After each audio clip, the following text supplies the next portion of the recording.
DeMarco Murray picks up a big-time recruiting win over USC. We'll talk about that on today's episode of Locked On Sooners. You are Locked On Sooners, your daily podcast on the Oklahoma Sooners, part of the Locked On Podcast Network, your team every day.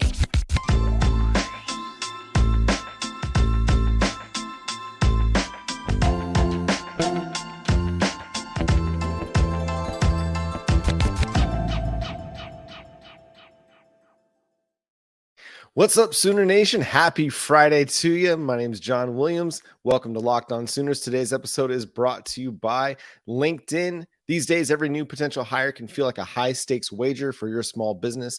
That's why LinkedIn Jobs helps find the right people for your team faster and for free. Post your job for free at linkedin.com/lockedoncollege. Terms and conditions apply. The Oklahoma Sooners got them. That's right. They got the number one running back in the country, 5-star in the 247 composite rankings, Taylor Tatum, picking up a big-time recruiting win over the USC Trojans. Man, it feels good to be a Sooner. Today is a good day. Sorry, I'm just quoting some good old Southern California gangster rap for you on a Friday. It's relevant, right? Picking over an LA team. But the Sooners get a big win with the commitment of Taylor Tatum. They jump up to the number 16 team in the nation in the 247 sports team rankings. It's significant.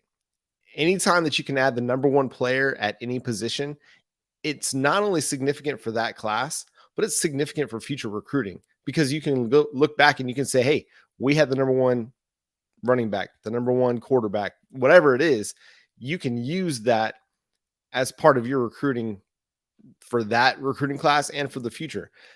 The Oklahoma Sooners have done a great job so far on the recruiting trail, but getting Taylor Tatum, another big-time offensive weapon, and getting him away from what many still consider is one of the best offensive coaches in college football. That's huge, man. Absolutely huge. You can't undersell this. You can't undersell how big of a recruiting win it is for the Sooners.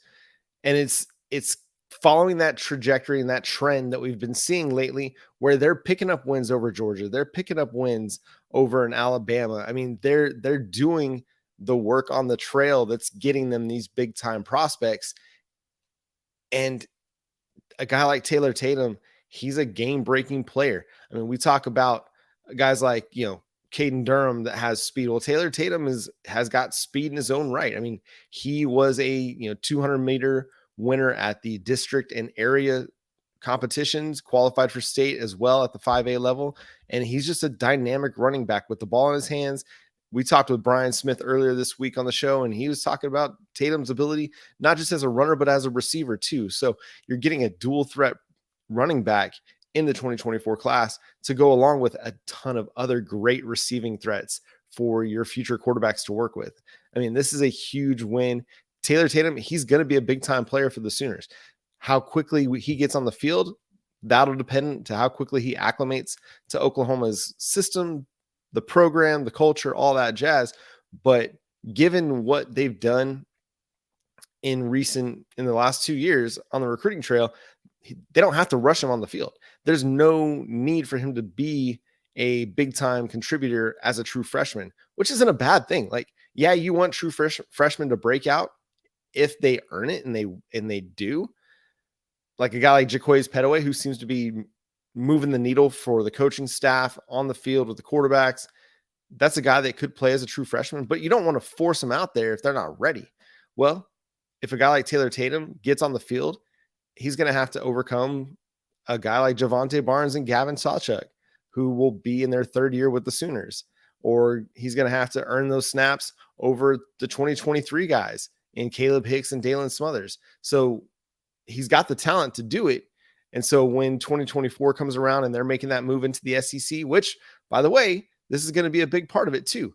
As Oklahoma wins these recruiting battles, look no further than the move to the SEC. That is going to highlight these players in a way that the Big 12 just hasn't, because they're going to get to play against top competition and play against, some of the best in the country. That raises their potential draft profile, when future evaluators are considering the level of competition, they're saying, hey, these guys are playing against a bunch of other NFL guys, not just, a few here, a few there. That matters. And so when you look at a guy like Taylor Tatum and Oklahoma picking up this commitment, I mean, there's the culture that Brent Venables and that Oklahoma is promoting and building in Norman. I think that speaks volumes to families. It speaks volumes to players. And the fact that he's got Jeff Lebby, who may not have the hardware or the awards with the Heismans and things like that Lincoln Riley has. He's got a good offense in his own right. He's been putting together good offenses from his time at Southeastern in NAIA, I believe, and then at UCF, and then at Ole Miss, and now at Oklahoma. So you've got a lot working in your favor when you're out on the recruiting trail for the Oklahoma Sooners. If you're DeMarco Murray, you can look at the offense that wants to run the ball.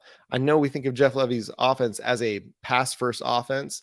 I think it's a run-first offense. They will throw it a lot, but that's simply because they run a lot of plays, but they want to run the football. I mean, we saw it last year. I mean, they ran it a ton, and we saw a guy like Javonte Barnes as a true freshman get a lot of work in his true freshman season. And I think they'll continue to run it a ton, especially as they build this running back depth that's just going to be incredible when they get to the SEC. I mean, it already is right now. If you just leave it alone and don't recruit the position for the next 2 years, you've got really good running back depth. But then you add a guy like Xavier Robinson, who you added, just a month or two ago, and then you bring in Taylor Tatum.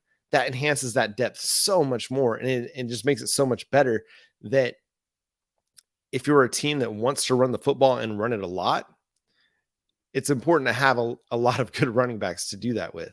The wear and tear on the position, the grind of the position, being able to deploy different running backs in different matchups. You might use Xavier Robinson more in one matchup than you might, and then go back to Taylor Tatum more in another matchup, just based on just the different way that the two guys are built. And that's not to say that Taylor Tatum can't get physical and can't, run some people over, but I do like Xavier Robinson. I mean, we're looking at potentially a Ramondre Stevenson type, 6'2", 230, can knock people down, can get by people with his agility as well. And then you're looking at a Taylor Tatum that, I mean, he's got everything that you're looking for in a running back, good enough size, good, great speed, great agility, and able to make guys miss in the open field, and then able to get physical when he needs to.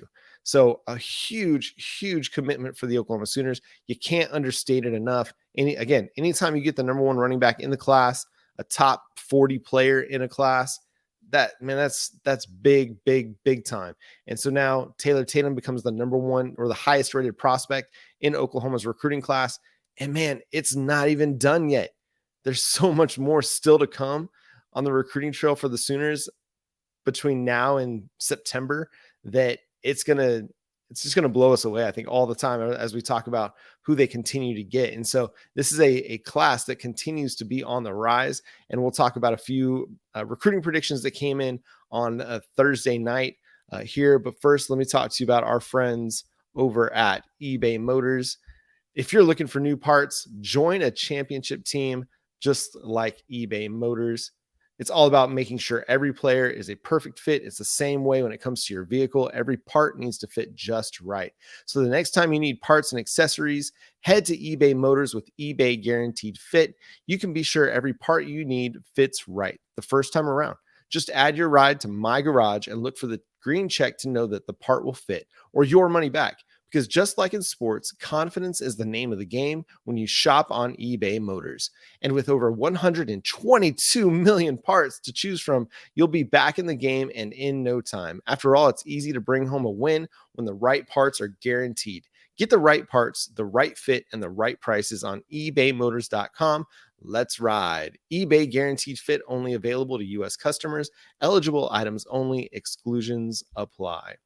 So a couple more little recruiting nuggets before we get out of the way here on a special edition Friday afternoon of Locked On Sooners. So Eugene Brooks, the offensive lineman that Oklahoma's been targeting off the West Coast. He set his commitment date for next week. He is going to be committing on, I didn't pull it up. Here it is, July 25th. So that's Tuesday. So get your popcorn ready.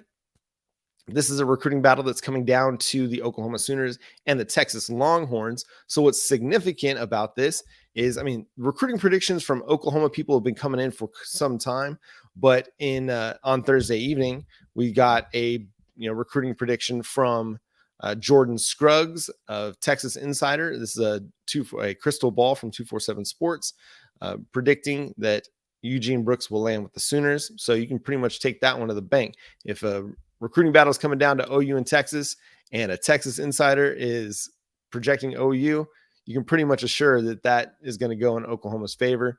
And for Eugene Brooks, if you haven't heard us talk about him on the show yet, I mean, this is a big dude, a definite guard prospect. He's somebody who's the number 12 prospect over at Rivals at guard, and a 4-star prospect in the Rivals rankings, 3-star other places. But a big dude, he moves well. He's a physical player. He's going to get his hands on you, and he's going to try and punish you when he does. He's somebody who's going to take up a ton of space, but he's going to be able to move the needle in the run game. Still probably has to work a little bit on his footwork a bit and make some technical stuff, but that's why we got Bill Beatonbow, right? We're going to develop these guys and make them better players when they leave than what they are when they arrive. But so expect Eugene Brooks to commit to the Oklahoma Sooners. That's going to be a big time one on Tuesday. We'll have you covered on that front as well. And then the other one, which I thought was fascinating as well, and that was Gerry Hamilton, Texas Insider, predicting over from On3 that Nigel Smith is going to land with the Oklahoma Sooners. Back to Brooks real quick. Hank South, also a Texas recruiting insider, predicted that Brooks would land with the Oklahoma Sooners. So Nigel Smith out of Melissa, Texas. This is the 6'4", 264-pound defensive line prospect. Again, it all comes back to the defensive line, right? No matter what they do at running back, no disrespect to Taylor Tatum, or wide receiver, quarterback, cornerback, safety, linebacker, what it comes down to for this recruiting class is what they do in the trenches.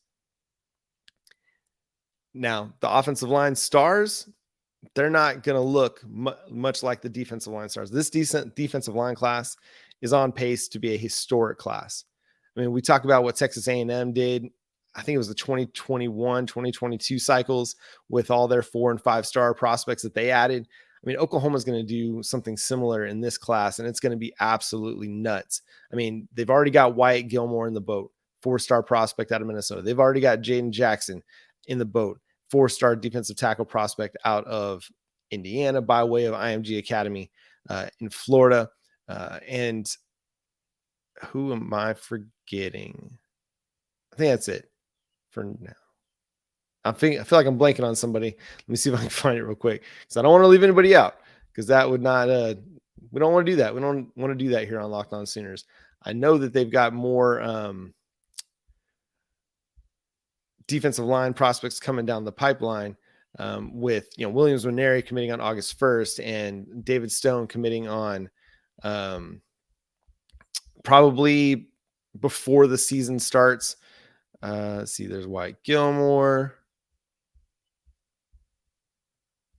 We got the Jaden Jackson. Okay, so yeah, just the 2 defensive line prospects right now, but everything's pointing to Oklahoma getting 7 or 8, defensive tackles and defensive ends in this recruiting cycle, because we got the new prediction from Gerry Hamilton of On3 predicting that Nigel Smith will land with the Oklahoma Sooners as well. And so right now, Oklahoma's favored for Nigel Smith, David Stone, Williams Nwaneri, and then there just seems to be a lot of buzz happening for Dominic McKinley, the 5-star defensive tackle prospect out of Louisiana.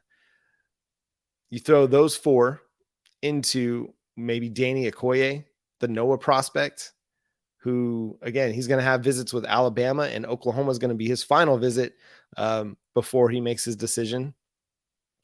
And then Zina Umeozulu out of Allen. I mean, you're talking about maybe up to 8 prospects that Oklahoma's got a chance to land. I mean, will they get them all? Maybe not. Maybe probably not. You probably won't land all 8. But if you land 7, that's ridiculous. It's absolutely ridiculous to go along with what you added in 2022 with R. Mason Thomas, who I love, 2023 with Adepoju Adebare. I mean, this is a recruiting class that is going to be otherworldly and will have a huge impact in 2024, 25, 26, 27 on Oklahoma's success in the trenches. It's coming. Like the success in the trenches, especially on the defensive side of the ball, it's coming. And I know we don't want to get too confident. We don't want to feel too cocky, but just feel the buzz. Just feel the energy in the air when it comes to these defensive line prospects. There's a lot. I mean, there's a lot of positive vibes right now. And yeah, I mean, there were positive vibes on players last year and it didn't work out. The year before and it didn't work out. But this one just feels different. And now we never know what a guy like David Stone's going to do. That's a dude that's living his best life on the recruiting trail, living in his own world. But you know, the Jaden Jackson commitment, to me, that means something, and I think it's going to mean something when it comes to David Stone as well. Again, I don't know the man personally; I can't speak for him, but there's something to playing alongside a guy that's a buddy of yours, and having a lot of success and then going to the next level and doing the same thing and wanting to do the same thing. So there's something to be said for that. You know, there's several other recruits that they're going to be potentially getting commitments from here over the next few weeks. But the defensive line stuff, man, that's just a totally different ball game where Oklahoma is really setting the bar very, very high in this 2024 cycle. I mean, they're doing in 2024 along the defensive line what they did in 2023 at defensive back when they added. I mean, they're not even doing what they did. I mean, they're doing way better than what they did at defensive back in 23 because they just added the 1 5-star prospect in Peyton Bowen. I mean, they're going to have a chance to add 3 5-star prospects in the defensive line recruiting with Nwaneri, Stone, Dominic McKinley to go along with a group of 4 stars in Gilmore and Zena and Jaden Jackson and Nigel Smith and Danny Okoye. So, dude, it's incredible. Like what they're doing along the defensive line just goes to show the recruiting prowess of a Todd Bates, a Miguel Chavis. You know, when we talk with Brian Smith, when he talks about Todd Bates, he talks about a relationship developer, and relationships take time. And, you know, 2022, it wasn't going to be that. Now he was able to move the needle really quickly with Grayson Halton and get that flip from Oregon. And Miguel was able to work real quickly with R. Mason Thomas and get that flip from Iowa State. But relationships don't build that fast. And so, yeah, 2023 didn't go how we would have liked, but 2024 is going to be beyond our wildest dreams. So I can't wait to see how it all transpires over the next month and a half. I think over the next 6 weeks, we're going to have decisions on all of these guys that are Oklahoma's targets. And so that's going to do it for today's episode of Locked On Sooners. Thanks so much for tuning in, being a part of the show. Subscribe to the show wherever you get your podcasts. We're free and available on all podcast platforms. Go check us out over on YouTube. Hit that notification bell to let you know when new episodes drop. Follow my buddy Josh, partner who's not with me today, taking some time off. Follow him on Twitter at JoshOnRef. Follow me on Twitter at John9Williams. You can read my work covering the Sooners over at SoonersWire.com, and you can follow the show over at Locked On Sooners. But until next time, where we'll be back on Sunday to cover whatever happens over the weekend, and then we'll also talk to you on our live show on Monday night, 9 p.m. Central Time. So be here for that Monday, 9 p.m. Central Time. Can't wait for it. Always a fun time. But we'll see you after the weekend. Hope you have a great weekend, a great time with family, friends. You got to work. Hope it's a great weekend at work for you. But until next time, I'm John Williams, Boomer Sooner.